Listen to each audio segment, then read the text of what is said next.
Hello guys. आज का जो करंट अफेयर्स का सेशन है उसको हम आज स्टार्ट करेंगे। Before starting this current affairs का सेशन, ये जो लेक्चर है आपका, इससे पहले ऑलरेडी हमने जो है इसी पर्टिकुलर सेक्शन में दो ऑलरेडी वीडियोस अपलोडेड है। एक जो उसका पहला वीडियो है, पहले फर्स्ट वीडियो में हमने डिटेल में डिस्कशन किया है कि जो करंट अफेयर्स के जो लेक्चर्स होते हैं या फिर करंट अफेयर्स किस तरीके से आपको कवर करना चाहिए। उस सेशन में मैंने डिटेल में एक्सप्लेन किया है कि कौन सा सोर्स होना चाहिए, कौन से सोर्स से आपको पढ़ना है, कौन से सोर्स को आपको रिवाइज करना है, ठीक है, नोट्स कैसे बनाने हैं, न्यूज़पेपर में से कौन सा आर्टिकल आपको पढ़ना है, कौन सा नहीं पढ़ना है, सिलेबस क्या है करंट अफेयर्स का, सारी चीजें जो है वो मैंने ऑलरेडी उस पर्टिकुलर वीडियो में डिस्कस की है। तो सबसे पहले मैं चाहता हूँ जिसका भी ये पार्ट बाकी है, आप जो है सबसे पहले जाके उस पर्टिकुलर टॉपिक को जो है आप जाके एक बार देख के आना उस वीडियो को। नाउ उसके बाद का जो वीडियो है उसके ऊपर हमने पर्टिकुलर करंट अफेयर्स के ऊपर फोकस किया है। नाउ उस वीडियोज में मैंने कुछ जो सवाल थे वो डिस्कस किए थे, कुछ टॉपिक थे जिसको हमने इन डेप्थ लर्न किया था, लेकिन उस टॉपिक को आपको रिवाइज करना उतना ही ज्यादा इंपॉर्टेंट है। जैसे कि G20, जी हमने स्टार्ट किया था G20 के टॉपिक के साथ और फिर G20 को हमने डिटेल में डिस्कस किया था। जैसे कि एक उसमें टॉपिक डिस्कस किया था हमने, जो G20 की मेंबरशिप है भारत के पास आई है फ्रॉम 1 दिसंबर 2022 से लेके फर्स्ट जो अपना 30 नवंबर है, ठीक है, 30 नवंबर 2023 है। ये जो पीरियड है, इस पीरियड के दौरान भारत के पास रहने वाली है। इस G20 के दौरान कुछ इंपॉर्टेंट इनिशिएटिव लिए गए थे, जैसे कि जो अफ्रीकन यूनियन है, अफ्रीकन यूनियन हिस्सा बना था G20 का, ठीक है, जो अफ्रीकन यूनियन है आपका वो G20 का हिस्सा बना था।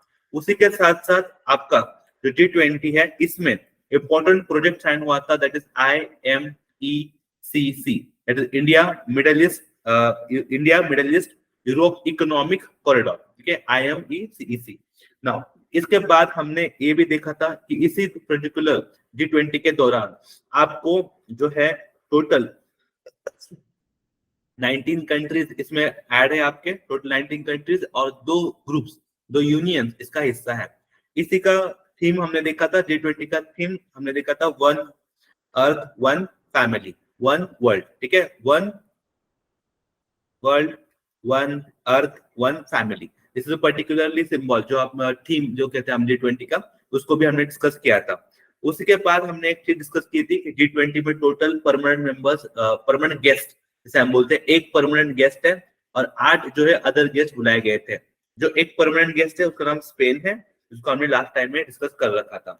उसी के बाद हमने इंपॉर्टेंटली अनुभव मंडपम के बारे में भी मैंने बात की थी आपको, ठीक है। ये अनुभव मंडपम क्या है, तो अनुभव मंडपम में स्पेसिफिकली वो प्लेस है जहां पर अपने G20 का मीटिंग हुआ है, ठीक है, अनुभव मंडपम। अब ये जो अनुभव मंडपम है स्पेसिफिकली याद करोगे तो मैंने ये भी आपको बोला था कि अनुभव Mandapam is a very important concept, बहुत ज्यादा इंपॉर्टेंट कॉन्सेप्ट है अनुभव मंडपम का। किसने दिया था ये कॉन्सेप्ट, ठीक है, महाराज बसवेश्वर, ठीक है, महाराज बसवेश्वर महाराज जो थे उनके द्वारा अनुभव मंडपम का कॉन्सेप्ट दिया गया था। और इसी को ही आगे जाके, इसी कॉन्सेप्ट के आगे लाके जो हमारा आज जहां पर हमने बना है, ठीक है, G20 का हमारा भारत मंडपम, इसी को हमने डेवलप किया है, इसी कॉन्सेप्ट को आगे लेके। याद रखना जो G20 जहां पर पर्टिकुलरली हुई थी भारत मंडपम के अंदर, तो उसका जो कॉन्सेप्ट है वो अनुभव मंडपम से निकाला गया था, जो कि महाराज बसवेश्वर द्वारा दिया गया था। इसी पर्टिकुलर भारत मंडपम में आप देखोगे कि यहाँ पर आपको एक स्टैचू मिलता है, देखिए नटराजा स्टैचू मिलता है, उसके बारे में मैंने आपको बताया था, Nataraja statue which is very very important for your exam perspective. तो ये जो सारे एंगल्स है G20 के वो हमने लास्ट लेक्चर में कवर कर रखे थे। रिवीजन के लिए आपको ये रिवीजन करना बहुत ज्यादा इंपॉर्टेंट है। उसी के साथ साथ जो है हमने देखा था कि most important operation Ajay. Operation Ajay is very important because operation Ajay जो है लॉन्च किया गया है इजराइल द्वारा, सॉरी इंडिया द्वारा, किसके लिए, फॉर द इजराइल, ठीक है, इंडिया द्वारा लॉन्च किया गया है for the people of the Israel के लिए। उसी के साथ मैंने और सारे ऑपरेशन आपको ऐड कर दिए थे, जैसे फॉर एग्जाम्पल मैंने बोला था कि operation iron sword, operation iron sword जो है, ऑपरेशन आयरन सॉर्ड ये इजराइल द्वारा लॉन्च किया गया है अगेंस्ट द हमास, ठीक है। उसी तरीके से, ठीक है, अल अक्सा स्ट्रोम, ये भी मैंने बताया था, ऑपरेशन अल अक्सा स्ट्रोम, ठीक है, ये जो ऑपरेशन है ये भी लॉन्च किया गया है, ये लॉन्च किया गया था हमास द्वारा, ठीक है, अगेंस्ट द इजराइल। उसके बाद मैंने बोला था ऑपरेशन गंगा, ऑपरेशन गंगा भी जो है इंडिया द्वारा लॉन्च किया गया था, जो कि यूक्रेन रशिया वॉर के दौरान लॉन्च किया। यूक्रेन में जो भी इंडियन स्टूडेंट है उसको लाने के लिए ऑपरेशन गंगा जो है लॉन्च किया गया था। इसी के बाद जो है ऑपरेशन देवी शक्ति is again very important operation था, ये भी ऑपरेशन देवी शक्ति, जो कि इंडिया द्वारा लॉन्च किया गया था अफगानिस्तान के लिए। ठीक है, अफगानिस्तान के लिए, अफगानिस्तान में जो क्राइसिस चल रहा था ना, वहां पे इंडियंस को बचाने के लिए या फिर हेल्प प्रोवाइड करने के लिए हमने ऑपरेशन देवी शक्ति भी लॉन्च कर रखा था। तो ये भी हमने लास्ट टाइम दिखा है। तो ये जो सारे ऑपरेशन है जो कि न्यूज में रख देते हैं। और एक ऑपरेशन है again very important, it is operation Kaveri. Operation Kaveri again is very important, this is launch by the India for the Sudan. ठीक है, जो सुदान में क्राइसिस हुए थे उस समय हमने ऑपरेशन कावेरी जो है उसको लॉन्च कर दिया गया था। There are all important operations, जो भी सारे ऑपरेशन है मैंने कल आपके साथ डिस्कस कर रखे थे। ठीक है, देखो रिवीजन इज द की, आप हमेशा याद रखना रिवीजन जो है सबसे ज्यादा इंपॉर्टेंट होती है। अगर आप करंट अफेयर्स को पढ़ रहे हो और उसको रिवाइज नहीं कर रहे हो तो आपको फिर आगे जाके बहुत ज्यादा मुश्किल हो सकती है।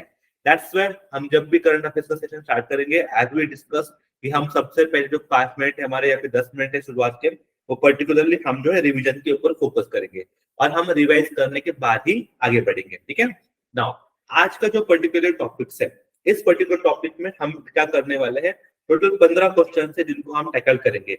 उसमें से कुछ सवाल जो है मैंने लास्ट टाइम से जो हमने सवाल किए थे, लास्ट के जो फ्यू सवाल थे, लास्ट हमारे जो वीडियो उसके जो लास्ट सवाल थे, वहां से कुछ सवाल उठाए हैं क्योंकि उसको हमने डिटेल में डिस्कशन नहीं किया था। तो आज पहले सबसे पहले उसको डिस्कस कर लेंगे और उसके बाद जो है नया सवाल आपका वेट कर रहे हैं। जैसे कि ये जो पर्टिकुलर डिस्कशन में था, जो कि मैंने आपको बोला था लास्ट टाइम में ही, कि ये पर्टिकुलर क्वेश्चन को आपको अटेम्प्ट करना है। जैसे क्वेश्चन क्या था कि अभी हालांकि जो इंटरनेशनल ओलंपिक कमेटी है उसका एक मीटिंग हुआ था। ये इंटरनेशनल ओलंपिक कमेटी का मीटिंग कहाँ हुआ था, सबसे पहले वो याद रखो। ठीक है, इंटरनेशनल, आपको मेरे साथ ही नोट्स बनाने हैं। ठीक है, जिस जिस तरीके से मैं बोल रहा हूँ आपको भी उसी टाइप से नोट बना के रखने हैं। इंटरनेशनल ओलंपिक कमेटी, इसका जो मीटिंग है इस साल कहाँ पे हुआ है, इस साल इस कमेटी का मीटिंग इंडिया में हुआ है, ये याद रखना ना। इंडिया में कहाँ पे हुआ है, तो मुंबई में हुआ है। ठीक है, और मुंबई में भी कहाँ पे, जो जियो सेंटर है वहां। ठीक है, this is very important. International Olympic committee का मीटिंग भारत में हुआ है। भारत में भी कहाँ पे हुआ है, मुंबई में हुआ है, मुंबई में भी जियो सेंटर में हुआ है। नाउ ये जो ओलंपिक कमेटी का मीटिंग था, इसके दौरान कुछ इंपॉर्टेंट डिसीजन लिए गए थे।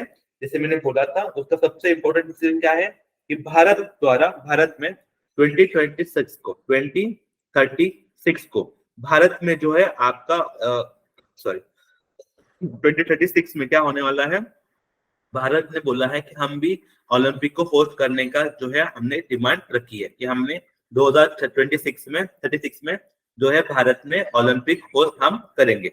अब उसके बाद ना और एक चीज याद रखो, इसमें इसी मीटिंग के दौरान एक इंपॉर्टेंट डिसीजन लिया गया, एंड दैट डिसीजन इज कि ओलंपिक के जो स्पोर्ट्स इवेंट होते हैं उस स्पोर्ट्स इवेंट में क्रिकेट एक बड़ा ही इंपॉर्टेंट योगदान देगा, क्रिकेट भी उसका हिस्सा है। ठीक है, लेकिन ना ये एक चीज याद रखना, उस दौरान बस क्रिकेट को ही ऐड किया गया नहीं है, क्रिकेट के साथ साथ और भी स्पोर्ट्स है जिनको ये हिस्सा हो जाएगा। अब क्रिकेट में भी याद रखना, क्रिकेट में भी कौन सा मैंने बोला था, T20। क्रिकेट में भी कौन सा बोला था हमने, T20 बोला था। और इस T20 में टोटल 6 कंट्रीज होंगे। हाउ मेनी कंट्रीज या पार्टिसिपेट, टीम्स कितने पार्टिसिपेट करेगी, टोटल 6 टीम्स जो है आपकी वो पार्टिसिपेट करेंगी इन अ क्रिकेट सेक्शन। क्रिकेट का वर्ल्ड कप मतलब होगा और उसमें ओलंपिक में होगा, उसमें कौन सा सेक्शन होगा आपका, T20 का सेक्शन होगा। T20 में कितने टीम्स ऐड हो जाएंगे आपकी, टोटल 6 टीम ऐड हो जाएगी। अब देखो एक स्पोर्ट्स तो हमने पढ़ लिया कि क्रिकेट ऐड होने वाला है, लेकिन बस क्रिकेट ऐड नहीं होने वाला है, ये भी याद रखो। That's why I take this question again. देखो कौन कौन से गेम ऐड होने वाले हैं वो आपको याद करना है। सबसे पहले देखो क्रिकेट T20 ये तो फिक्स है, लेकिन उसके बाद यू नीड टू रिमेंबर एक इंपॉर्टेंट इवेंट होता है, that is called soft ball. ठीक है, soft ball is again very important incident जो ऐड होने वाला है।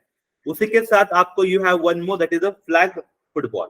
ठीक है, again this is very unique thing जो आपके 2036 का जो भी ओलंपिक होगा उसके दौरान भी सारी चीजें आपको दिखी जाएगी। लेकिन उससे पहले 2028 में अमेरिका यूएस में जो ओलंपिक होने वाला है, लॉस एंजल्स वहां पे जो होगा, वहां पर जो ओलंपिक होने वाली है उसमें याद रखना 2028 में अमेरिका में जो ओलंपिक होगी उस ओलंपिक के दौरान आपको ना अलग अलग खेल वहां पे ऐड होने वाले ओलंपिक में। सबसे पहला कौन सा खेल ऐड होने वाला है? क्रिकेट। क्रिकेट का कौन सा फॉर्मेट? T20। उसके बाद सेकंड पे soft ball, then flag football, then we have a very important sport that is called squash. Squash भी इसमें ऐड होने वाला है, प्लस इसमें और एक ऐड होने वाला है that is again very important, that is lacrosse. Okay, lacrosse, ये ऐड रखना। तो टोटल कितने बन गए फिर? 1, क्रिकेट एक हो गया, soft ball second, flag football third, squash fourth and lacrosse fifth. तो टोटल 5 गेम जो है आपके ऐड होने वाले हैं, नए गेम है जो कि ऐड होने वाले हैं आपके लॉस एंजल्स में, जो यूएस का ओलंपिक, यूएस में जो लॉस एंजल्स का ओलंपिक होगा वहां पे जो है ये सारे खेल ऐड होने वाले हैं। ठीक है, क्रिकेट का T20, soft ball, flag football, squash and lacrosse. ठीक है, याद रखना। अब इसके साथ साथ ना और एक सवाल जो है आपको हमेशा पूछा जाता है कि भाई ये जो ओलंपिक का जो आपका होने वाला है इवेंट, ये इवेंट 2024 में कब होने वाला है? 2024 में कब, कहाँ पे होने वाला है? रिमेम्बर 2024 का कहाँ पे होने वाला है आपका? फ्रांस में जो है वो होने वाला है। एंड 2021 का जो कहाँ पे हुआ था, ये पर्टिकुलरली जापान में हुआ था। ठीक है, ये कहाँ पे हुआ था? 2021 का जापान में हुआ था। और अभी आने वाला 2028 का जो आने वाला है वो कहाँ पे होने वाला है? यूएस में होने वाला है, लॉस एंजल्स।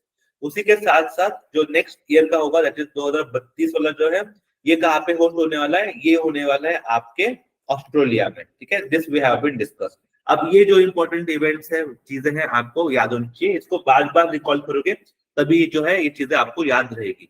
तो हर ओलंपिक जो है हर 4 साल में ओलंपिक होता है, ये भी आपको याद रखना है। और अभी तक आप देखोगे ना, एक भी ओलंपिक का इवेंट इंडिया में होस्ट नहीं हुआ है।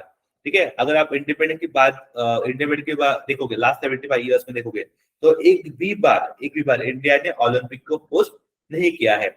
लेकिन याद रखना, जो ओलंपिक कमेटी है, ठीक है, इंटरनेशनल ओलंपिक कमेटी है, इसका जो मीटिंग अभी हुआ है इस साल इंडिया में, वो मीटिंग इससे पहले हुआ है।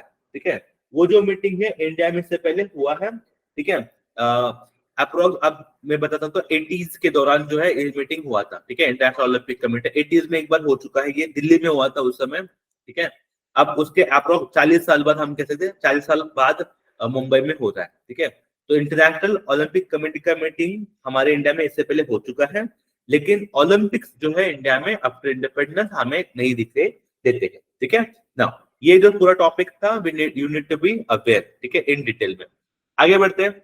Next topic is again very important and very crucial topic. देखो, जो IRDA है, ठीक है, पहली बात तो यही समझो कि IRDA क्या है। ठीक है, IRDA द्वारा सबसे पहले क्या साइन हुआ है? एक मेमोर ऑफ अंडरस्टैंडिंग जिसे हम कहते हैं, वो साइन हुआ है। किसके साथ साइन हुआ है आपको वो बताना है। ठीक है, it is one bank, that bank is again very important bank, और उस बैंक ने रिन्यूएबल एनर्जी प्रोजेक्ट के लिए एक MOU साइन करवाया है। ठीक है, नाउ अब वो भी किसके साथ साइन किया है? IREDA के साथ साइन किया है। अब देखो ना, सबसे पहली बात, before attending this particular question, आपको एक कुछ चीजें आपको ना क्लियर होनी चाहिए। जैसे कि जो रिन्यूएबल एनर्जी प्रोजेक्ट्स है वो क्या होते हैं, पहले ना ये चीज आपको दिमाग में क्लियर करो। रिन्यूएबल एनर्जी प्रोजेक्ट मतलब क्या होता है? आपका सोलर एनर्जी हो गया, विंड एनर्जी हो गई आपकी, ठीक है, सोलर एनर्जी हो गई, विंड एनर्जी हो गई। ठीक है, ये जो सारी एनर्जीज है जिसका आप जनरेट करते हैं और रिन्यूएबल पर्पज, बार बार इसको हम रिन्यू कर सकते हैं। ऐसे रिन्यूएबल एनर्जी प्रोजेक्ट के लिए ही फंडिंग जो की जाती है, वो फंडिंग को फाइनेंस करना मतलब क्या? उस फंडिंग, उस चीज को फाइनेंस करना।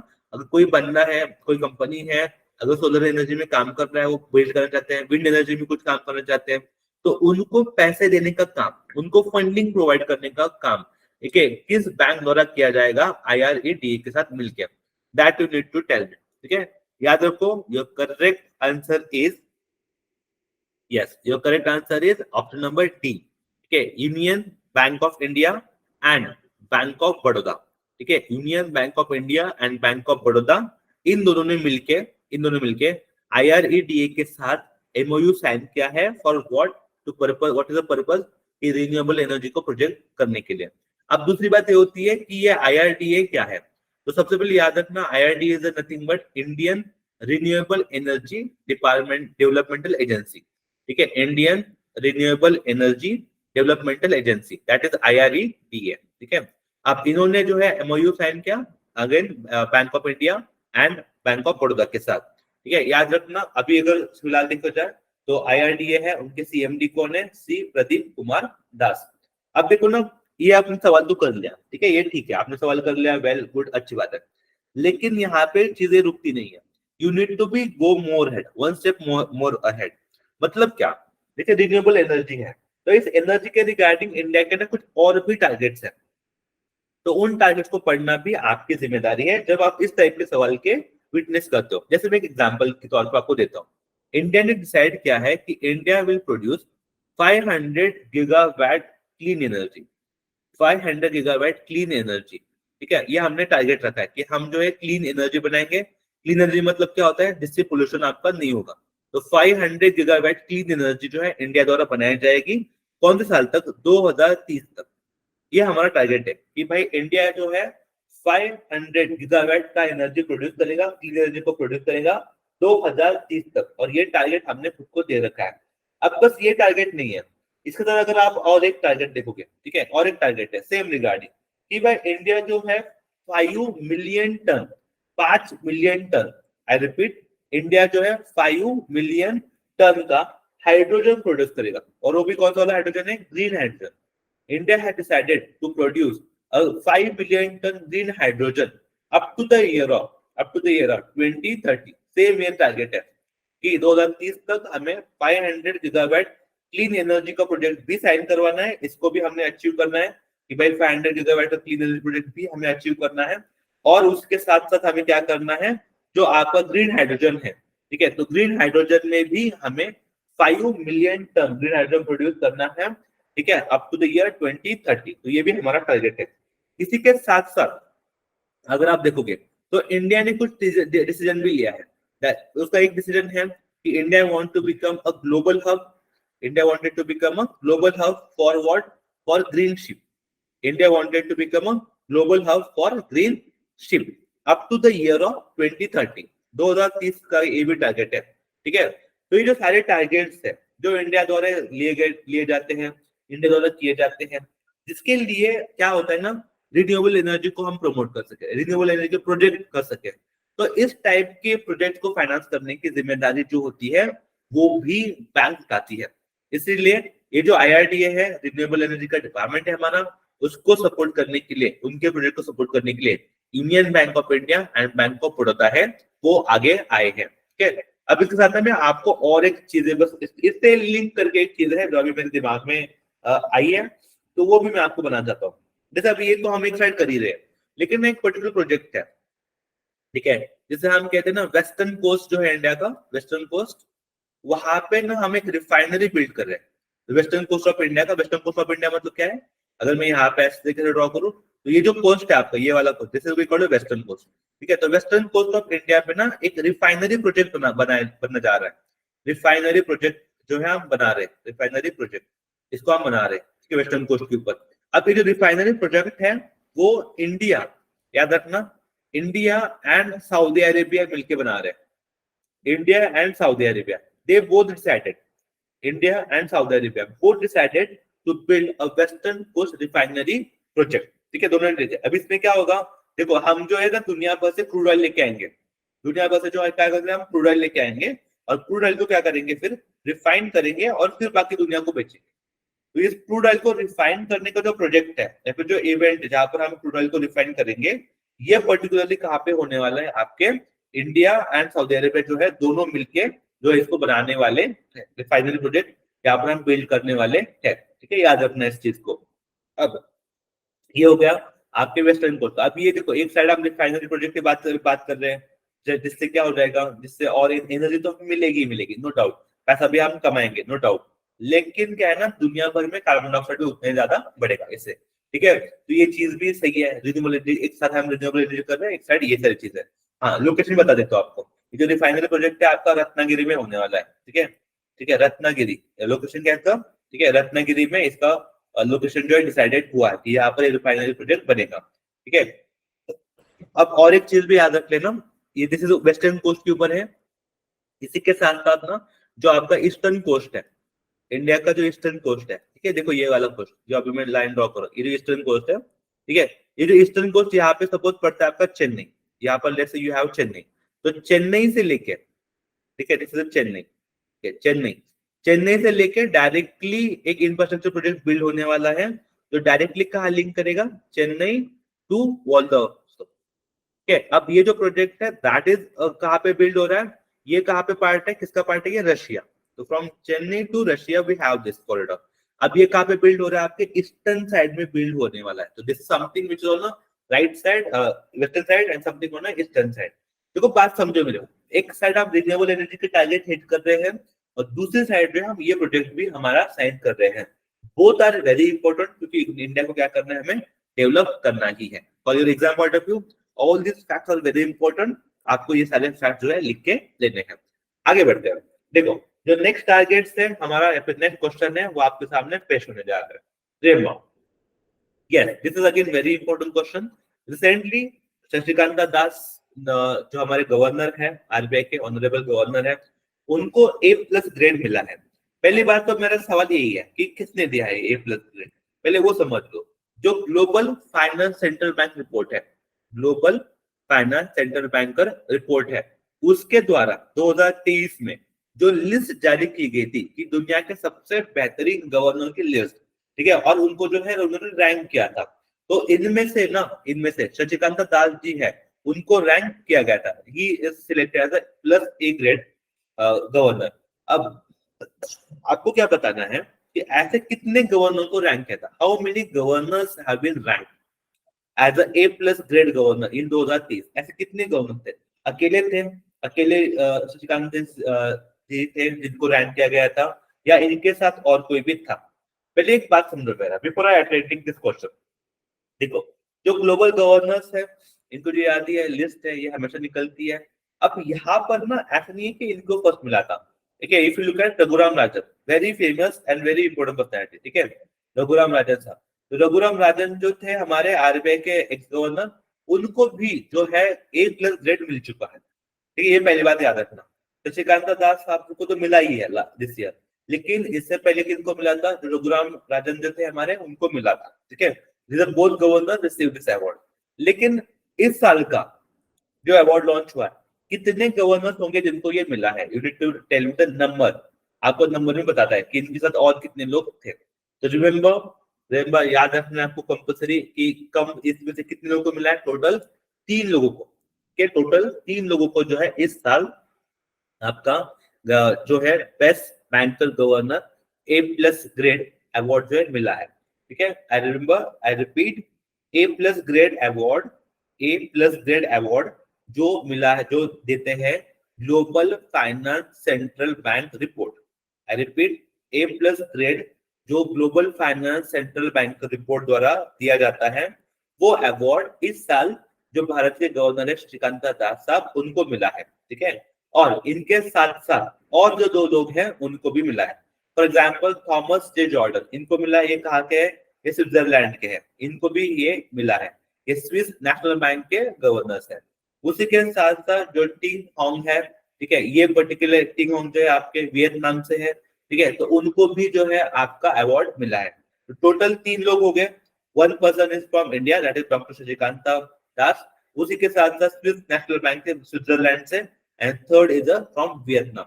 इन तीनों पर्सनैलिटी को जो है इस साल का बेस्ट गवर्नर अवार्ड, यानी कि यू कैन से आपके जो ग्रेड A है, ये A+ ग्रेड अवार्ड है, उनको मिला है। ये अवार्ड किसने दिया है, Global Finance central bank report द्वारा ये अवार्ड दिया गया है। अब मैंने उसके साथ एक भी ऐड कर दिया है आपको कि अगर आप भारत की बात करें, तो भारत को जो है ये अवार्ड इससे पहले किसको मिला था, देखो 2015 में, स्पेसिफिकली बताता हूँ मैं, 2015 में जो ये अवार्ड मिला था, किसको मिला था, डॉक्टर रघुराम राजन, जो गवर्नर है, very important personality Raghuram Rajan साहब है, उनको भी ये अवार्ड मिला है।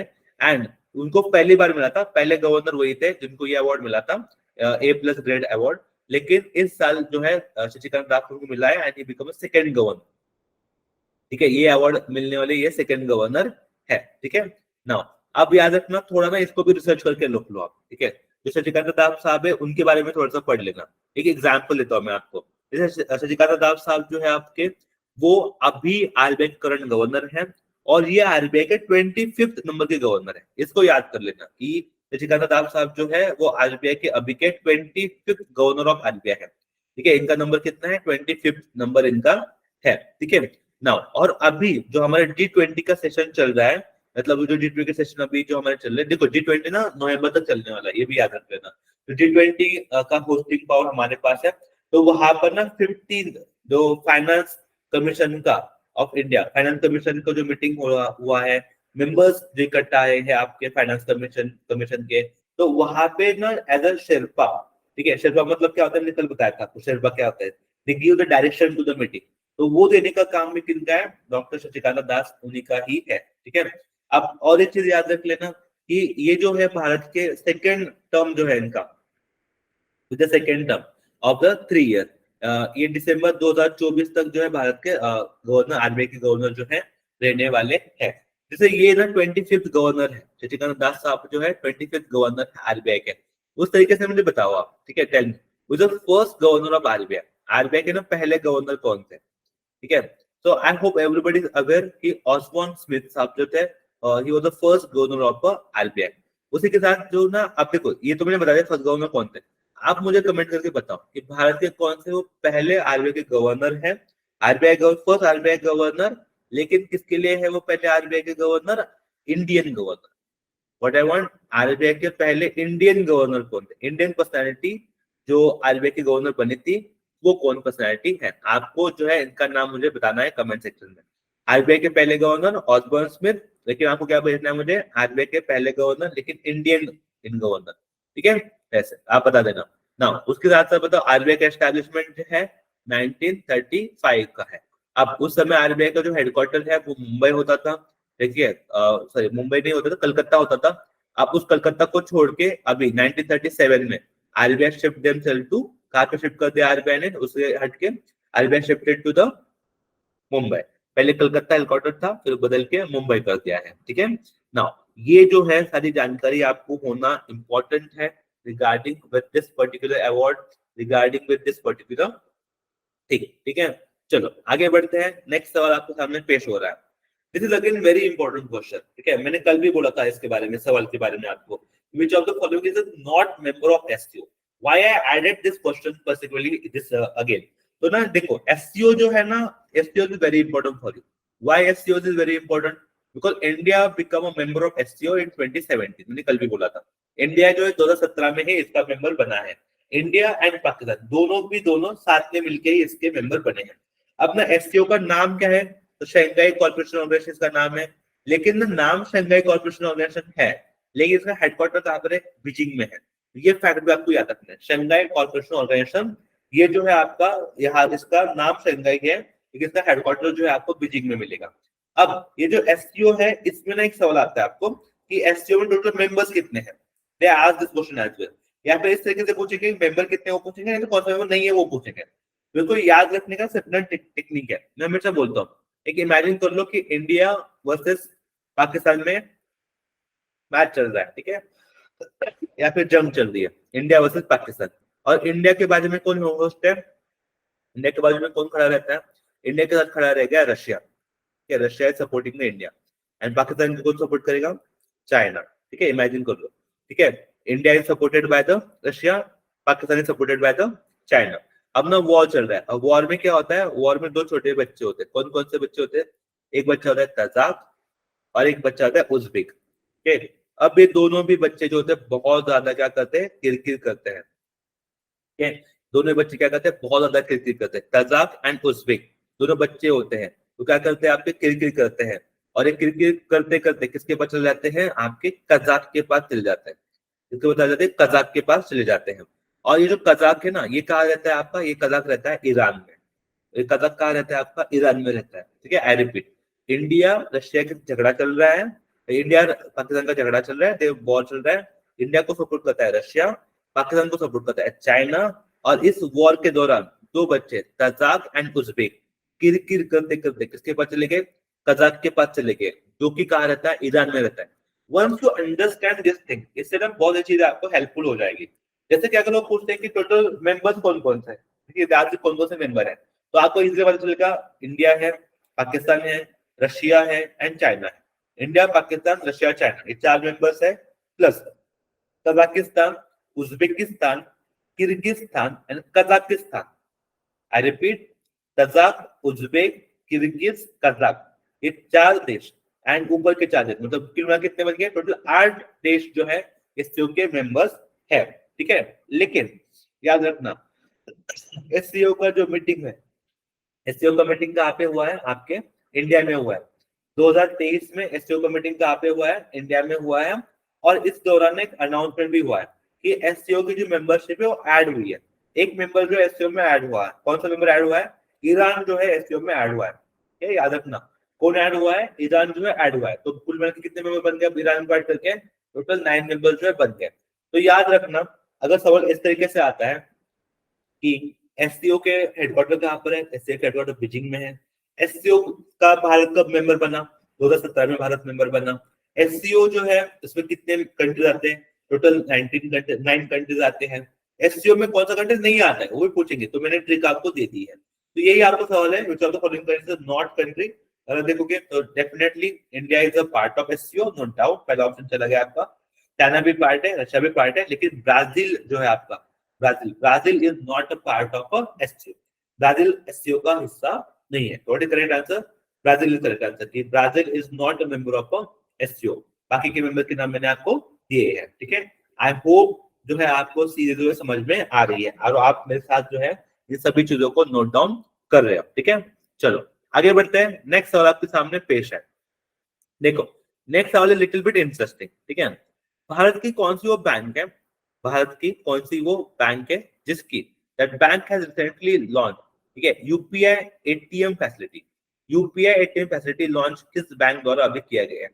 पहले बात समझो मेरा, इसी चीज को हम इस तरीके से भी बोल सकते हैं कि भारत का कौन सा वो बैंक है जिसने अभी cardless ATM service, I repeat my words, cardless ATM service जिस बैंक द्वारा लॉन्च की गई है, ऐसा भारत का वो कौन सा बैंक है, उसके बारे में आपको मुझे बताना है कि कौन सा बैंक है जो कार्डलेस एटीएम सर्विस प्रोवाइड कर रहा है। ठीक है, और ऐसा नहीं कि कहाँ पे कर रहा है, उसके टोटल 6000 एटीएम है ऑल अक्रॉस द कंट्री। ठीक है, कौन सा बैंक है, take a 1 second, take a 5 second and answer.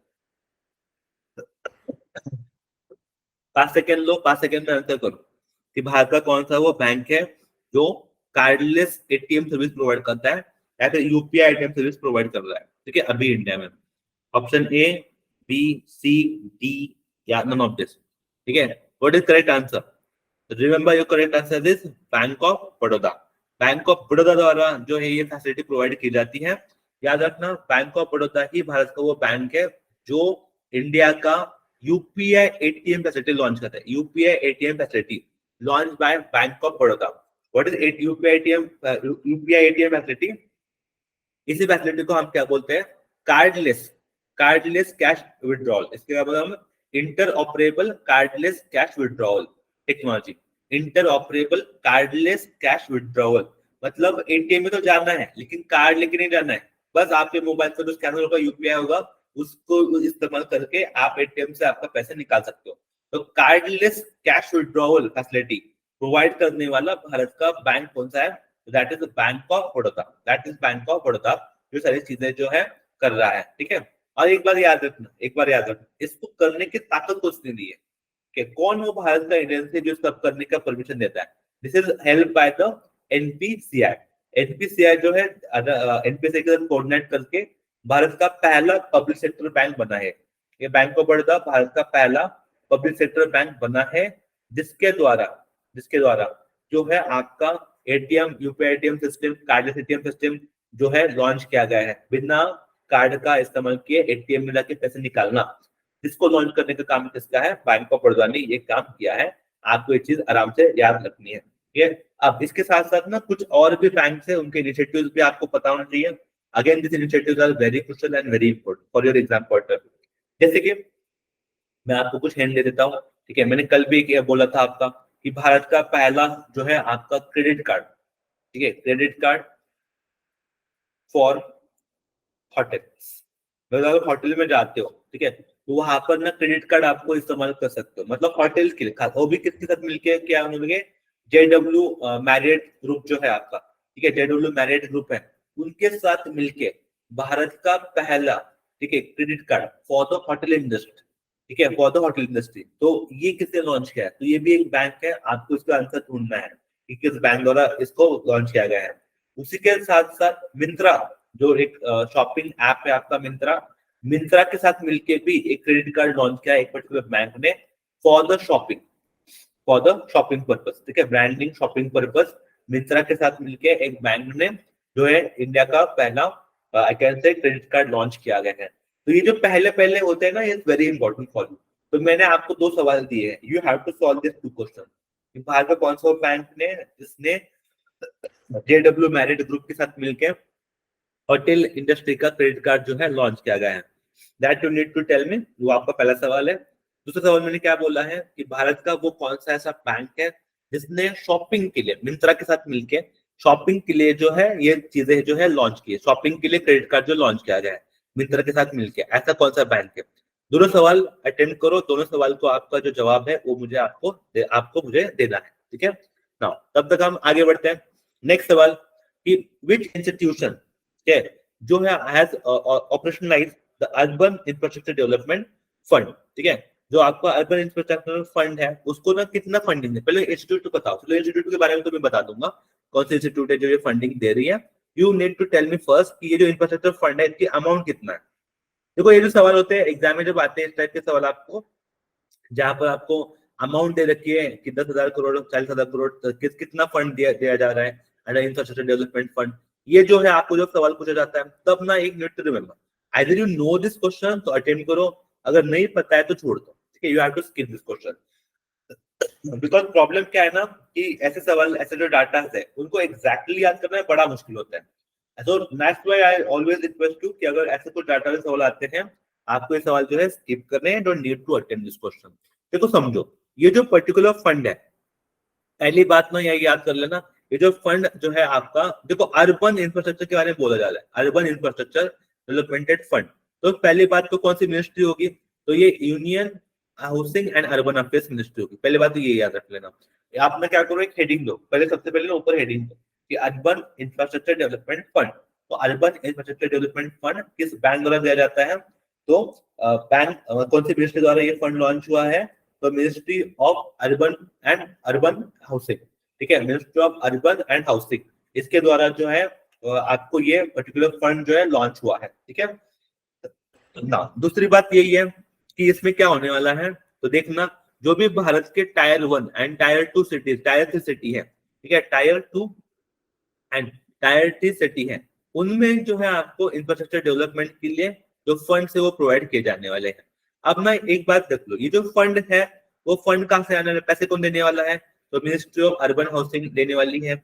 अब कितना फंड देने वाली है? तो याद रखना टोटल 10,000 करोड़ देने वाली है। How much amount they decided to give? 10,000 crore amount जो है उन्होंने देने का निश्चय लिया है। अब ये जो फंड जो है वो तो आ ही जाएगा, ठीक है, लेकिन ये फंड को मैनेज कौन करेगा? इस फंड को कौन देखेगा? तो याद रखना जो भी इंडिया का नेशनल हाउसिंग बैंक है, इंडिया नेशनल हाउसिंग बैंक, ये इंडिया का नेशनल हाउसिंग बैंक जो है इस फंड को रेगुलेट करेगा। अब ये जो फंड है, इस फंड जो है आपके आरआईडीएफ के लाइन के ऊपर बनाया जाएगा। What is RIDF? Rural infrastructure development fund क्या है? ठीक है, याद रखना rural infrastructure development fund is very important. इसको फंड को जो है नाबार्ड द्वारा चलता है, चलिए पहले याद रखना। ठीक है, ये जो फंड है आपका वो नाबार्ड द्वारा चलाया जाता है, इसको भी याद रख लेना। लेकिन आपका जो अर्बन वाला फंड है, that fund is regulated by the national housing bank. Repeat, urban housing and जो अर्बन फंड है आपका अर्बन इंफ्रास्ट्रक्चर डेवलपमेंट फंड, ये नेशनल हाउसिंग बैंक द्वारा रेगुलेट किया जाता है। इसमें टोटल 10,000 करोड़ रुपए डाले गए हैं रिसेंटली ताकि अर्बन इंफ्रास्ट्रक्चर डेवलप हो। और यहाँ पर कौन कौन सी अर्बन सिटीज ऐड की गई है? टायर 2 एंड टायर 3 सिटीज इसमें क्या की गई है? ऐड की गई है। और टोटल अगर मैं बात करूं तो टोटल 459 सिटीज में ऐड है। 459 सिटीज जो है इसमें आपके जो है ऐड है, टोटल 459 सिटीज जो है आपको इसमें ऐड की गई है। ठीक है, आई होप आपको ये फंड के बारे में पता चलता है। किसी भी तरीके से अगर सवाल आता है इस फंड के रिगार्डिंग तो आपको जो है एग्जैक्टली आंसर देना है। ठीक है ना, इसमें मैंने और एक सवाल एडिशनल सवाल आपसे करवाया है, जो आरआईडीएफ है, रूरल इंफ्रास्ट्रक्चर डेवलपमेंट फंड। तो ये जो आरआईडीएफ है ये किसके द्वारा चलाया जाता है? नाबार्ड द्वारा जो ये फंड है आपको चलाया जाता है। आरआईडीएफ जो आपका नाबार्ड द्वारा जो है चलाया जाता है। ठीक है। नाउ नेक्स्ट सवाल करते हैं। अगला सवाल आपके सामने आ रहा है, ठीक है। Let's move ahead. अगला सवाल है very important, which what is the name given to India's first AI powered anti-drone system? Anti drone system, पहली बात तो समझो what is anti drone system. Anti drone system मतलब क्या होता है कि जब भी ड्रोन्स आपके जो एक्टिव होते हैं या फिर जो भी आपके ड्रोन आ रहे हैं, देखो वो कभी कभी क्या होता है बहुत से ड्रोन एक साथ आ जाते हैं। अभी आपने इसराइल का देखा होगा, इसराइल का एक वेरी फेमस सिस्टम है आयरन डोम, ठीक है। आयरन डोम उनका सिस्टम है। उनका आयरन डोम सिस्टम क्या करता है कि अगर उनके पास अगर कोई रॉकेट भी आ रहे हैं, बहुत सारे बड़े बड़े रॉकेट को इसराइल के ऊपर बचाए जा रहे हैं, तो उनका आयरन डोम सिस्टम क्या होता है, एक्टिवेट हो जाता है। ताकि क्या होता है फिर यहाँ से अगर कुछ भी रॉकेट आ रहे हैं, कुछ भी बसाए जा रहे हैं रॉकेट, तो उनको वो क्या करेगा, आयरन डोम यहीं पे पकड़ लेगा। मतलब इस रेंज के आगे वो जाने नहीं देगा। रॉकेट का जो है यहीं पे रॉकेट क्या हो जाएंगे आपके डिफ्यूज हो जाएंगे, यहीं पे रॉकेट क्या हो जाएंगे यहाँ पे डिफ्यूज हो जाएंगे, इसी पर्टिकुलर पार्ट में रॉकेट खत्म हो जाएंगे। ठीक है, इसको कहते हैं आयरन डोम फैसिलिटी, जो किसके द्वारा लॉन्च की गई है, जो इजराइल इस्तेमाल करता है हमास से बचने के लिए। अब उसी तरीके से क्या है ना, अपने को भी दुश्मन की कुछ कमी है नहीं है, अपने अराउंड बहुत सारे दुश्मन घूमते रहते हैं। तो अगर कभी इंडिया के ऊपर ड्रोन से अटैक करने की बारी आएगी कि कोई लोग है ड्रोन से अटैक कर रहे हैं पूरे इंडिया से, तो we need to protect our self, ठीक है। तो इससे प्रोटेक्ट करने के लिए इंडिया ने एक एआई पावर्ड, ठीक है, AI power artificial intelligence power, इससे एक एंटी ड्रोन सिस्टम बनाएगी। कौन सिस्टम बनाएगी हमने, एंटी ड्रोन सिस्टम बनाई गई है। तो आपको बताना है इस सिस्टम का नाम क्या है, ठीक है। टेक अ फ्यू सेकंड्स, आप फ्यू सेकंड ले and mark your correct answer, ठीक है। What is the correct answer? Remember, your correct answer is the option number C. That is Indra Jal. ठीक है, Indra Jal जो है, this is again very important. This is India's first, I can say, first AI powered anti-drone system है, ठीक है। याद रख लेना किसके द्वारा बनाई जाती है। तो ये अगर सवाल पूछते हैं किसके द्वारा बनाई गई है, तो this has been developed by the Grene Robotics द्वारा बनाई गई है, जो कि एक हैदराबाद में बेस्ड रोबोटिक कंपनी है, ठीक है। हैदराबाद की कंपनी है, उन्हीं के द्वारा जो है ये पर्टिकुलर सिस्टम जो है बनाई गई है, ठीक है। ग्रेट। और ये एआई पावर्ड है, मतलब आर्टिफिशियल इंटेलिजेंस इसको रेगुलेट करता है। Now next, this is again very special question. I personally believe it this question is very and very much important for your exam point of view, ठीक है। Why this question is so much important? Remember, बहुत बार जो है ये चीजें जो है आपके न्यूज में रहती है। जैसे which country, what is the which military exercise जो इंडिया यूएस कंडक्ट करते हैं, इंडिया एंड यूएस के बीच में कौन सा मिलिट्री एक्सरसाइज होता है, ठीक है। यू हैव ऑप्शन, पहला युद्धाभ्यास, अजय वॉरियर्स, ठीक है, Ajay warriors, okay, little bit some mistake, printing mistake है यहाँ पर, ठीक है, but I will tell you. अबे युद्धाभ्यास है, ठीक है। यहाँ पर आपका है Ajay warrior, this is option number second, ठीक है, Ajay warrior. Option number C है आपका Malabar exercise, option C is a Malabar exercise है, ठीक है। Then you have option number third, ठीक है, तो आपका ऑप्शन नंबर डी है, लेट्स से आपका नोमैडिक एलिफेंट है, nomadic elephant, that is option number your fourth, ठीक है। Then your option number E है, लेट्स से ऑल ऑफ द, ठीक है। यू नीड टू आंसर कौन सा वो सही है, ठीक है। ऑप्शन ए है आपका युद्धाभ्यास है, option B is your Ajay warrior, ठीक है। Tell me the correct answer, कौन सा वो आंसर होगा जो करेक्ट होगा, ठीक है। Now remember what is your correct answer? Correct answer is India and US के बीच में जो है आपका जो एक्सरसाइज होती है, मिलिट्री एक्सरसाइज होती है, उसे आप युद्ध अभ्यास बोलते हैं। क्या बोलते हैं आप? युद्ध अभ्यास। इंडिया एंड यूएस के बीच में जो मिलिट्री एक्सरसाइज होती है उसका नाम क्या है आपका? युद्ध अभ्यास, ये मिलिट्री एक्सरसाइज का नाम है। उसके बाद मैंने लिखा है Ajay warrior. What is Ajay warrior? Ajay warrior is also military exercise, but is the military exercise between what? India and UK. India and UK जो है आपके दो आपके अजय वॉरियर करते हैं। Even there is one more exercise, Himalayan warrior, ठीक है, जो आपका एक एक्सरसाइज है हिमालयन वॉरियर, ये भी जो है आपके यूके के साथ ही हम करते हैं Himalayan warrior, that is again very important, ठीक है, हिमालयन वॉरियर एक्सरसाइज। अब उसके बाद में लिखा है मलाबार एक्सरसाइज। देखो मलाबार एक्सरसाइज ना आप डबल ट्रिपल स्टार मार्क कर दो, बहुत इंपॉर्टेंट है for your coming examination. Why? Because Malabar exercise जो है वो इंडिया में, मतलब मलाबार एक्सरसाइज जो आपके वो 4 देश मिलकर करते हैं। पहला इंडिया, देन यूएस, देन आपका जापान एंड देन आपको ऑस्ट्रेलिया, ठीक है। तो India, US, Japan and Australia, ये चारों के चारों देश मिलके, ठीक है, कौन सा एक्सरसाइज करते हैं आपका? मालाबार एक्सरसाइज जो है ये चारों के चारों मिलकर करते हैं। This is one of the naval exercise जो ये चारों के चारों देश मिलकर करते हैं। इन चारों देश को आप क्या बोलते हैं? All this four countries known as the Quad countries. जो क्या बोलते हैं? These are the Quad countries. ठीक है। नाउ इस तरीके के जो जो मिलिट्री एक्सरसाइज है, जो जो इंपॉर्टेंट मिलिट्री एक्सरसाइज होते हैं, जो जिसका अभ्यास भारत द्वारा किया जाता है, इन सभी मिलिट्री एक्सरसाइज के बारे में आपको जानकारी रखना बहुत ज्यादा इंपॉर्टेंट है। ठीक है। नाउ और विल डू वन मोर आपको एग्जांपल। ठीक है। आपको कुछ एक्सरसाइज के नाम देता हूं मैं यहाँ पर। आपका होमवर्क है कि आपको पता करना है कि वरुण एक्सरसाइज कौन करता है, कौन कौन से देश के बीच में वरुण एक्सरसाइज होती है। देन एक होता है आपका गरुड़ एक्सरसाइज। ठीक है, गरुड़। ठीक है, गरुड़ एक्सरसाइज भी होता है। गरुड़ एक्सरसाइज किसके देश में होता है? कौन इंडिया और कौन से देश के बीच में गरुड़ एक्सरसाइज किया जाता है? तो you need to tell me this option. ठीक है, कौन कौन से कंट्रीज है जिनके साथ हम ये एक्सरसाइज करते हैं। ठीक है।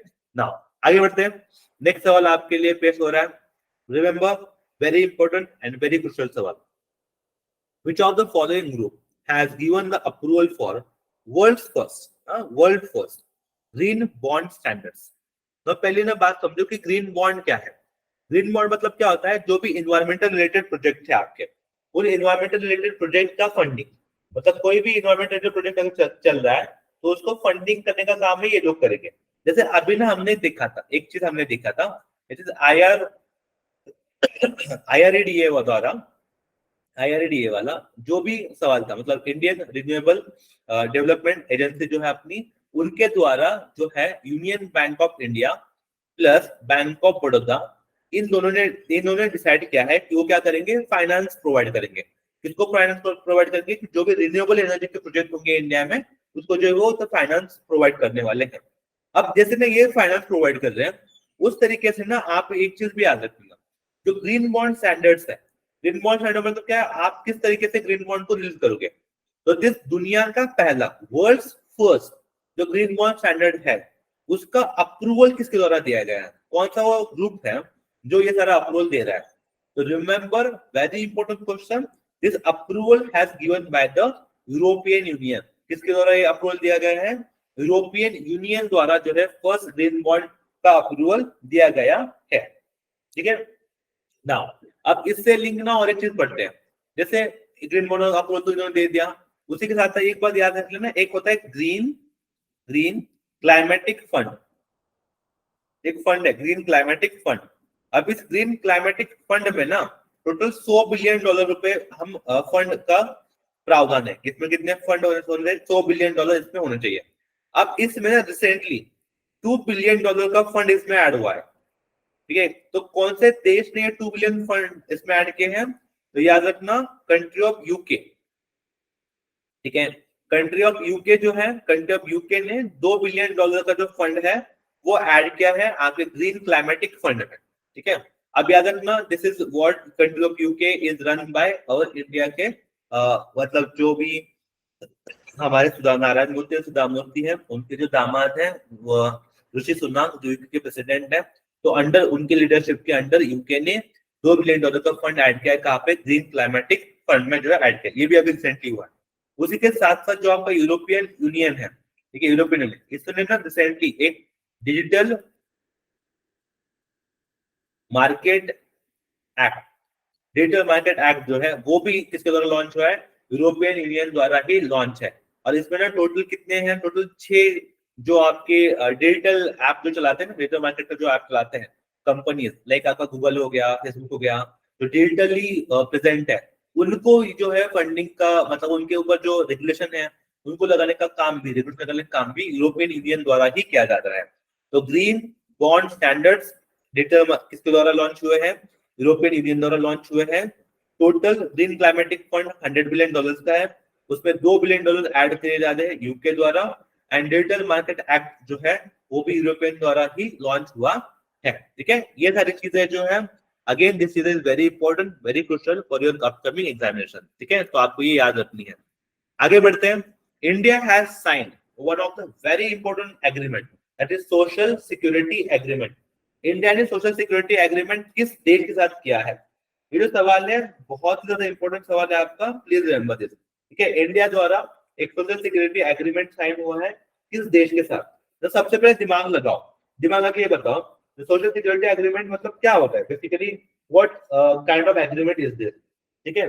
तो सबसे पहले याद रख लेना, इसका मीनिंग क्या है कि जो भी इंडिया में स्टूडेंट है या फिर जो भी इंडिया के सिटीजन्स है जो आउटसाइड द कंट्री जाके कुछ कर रहे हैं, या फिर बाहर के जो स्टूडेंट है वो इंडिया में कुछ कर रहे हैं, तो उनको सोशल सिक्योरिटी प्रोवाइड करने का काम।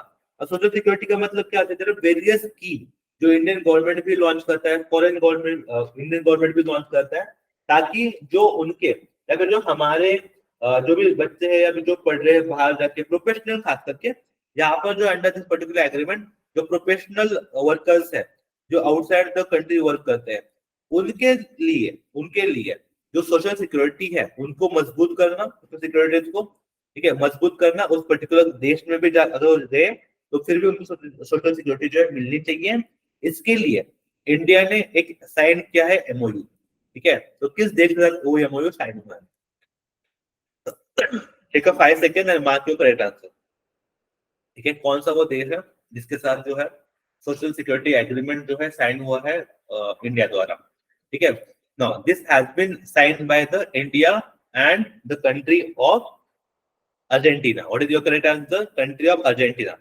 याद रखना, इंडिया द्वारा सोशल सिक्योरिटी एग्रीमेंट साइन हुआ है, और ये जो एग्रीमेंट है किस कंट्री द्वारा साइन हुआ है? दिस एग्रीमेंट है sign between India and Argentina.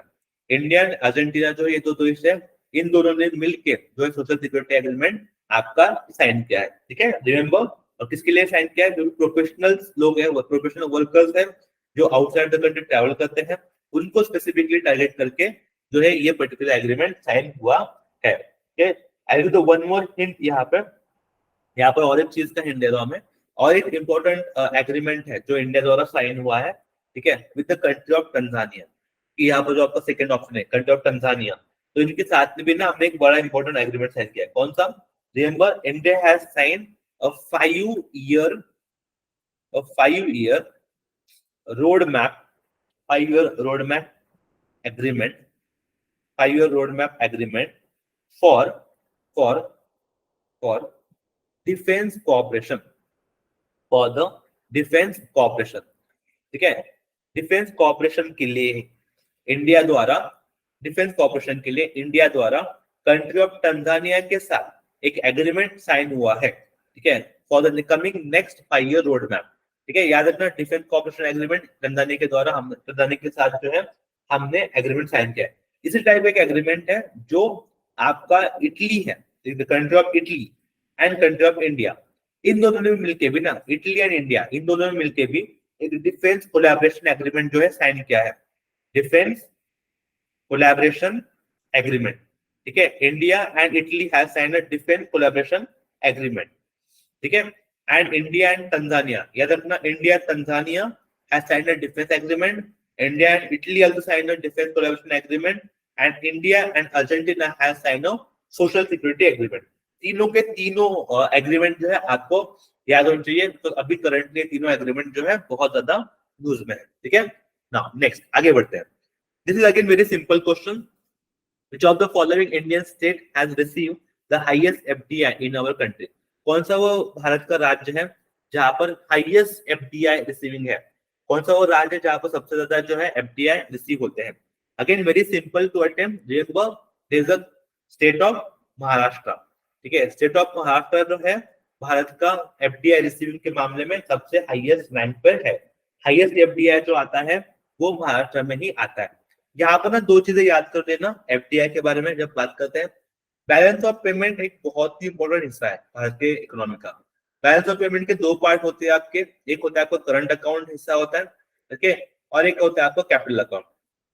तो जो आपको कैपिटल अकाउंट है इसके ना दो हिस्से आते हैं। कैपिटल अकाउंट के कितने हिस्से आते हैं आपके? दो हिस्से आते हैं। एक आता है इन्वेस्टमेंट का हिस्सा आता है यहाँ पर, ठीक है, investment is one part of it, ठीक है, and second part is loan. Investment and loan, there are दो पार्ट। तो जो आपका इन्वेस्टमेंट पार्ट है ना, इस इन्वेस्टमेंट पार्ट के दो हिस्से आते हैं आपके। एक हिस्सा आता है आपका एफडीआई का आता है, और एक हिस्सा आता है आपका एफपीआई।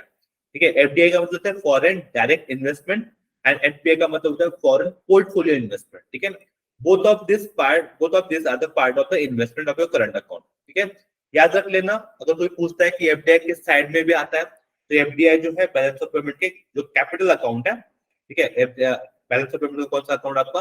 कैपिटल अकाउंट है। कैपिटल अकाउंट का जो इन्वेस्टमेंट पार्ट है इन्वेस्टमेंट पार्ट के एफडीआई साइड में वो आता है, ठीक है, एफडीआई। तो what is foreign direct investment?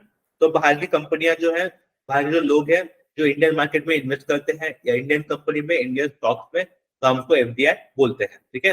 अब इस तरीके से सबसे ज्यादा कौन से राज्य है जहाँ पर सबसे ज्यादा लोग इन्वेस्ट करना पसंद करते हैं? तो ये दिखा गया है कि तो महाराष्ट्र जो राज्य है, महाराष्ट्र राज्य में लोग ज्यादा पसंद करते हैं एफडीआई ऐड करना या फिर एफडीआई रिसीव करना। आगे बढ़ते हैं।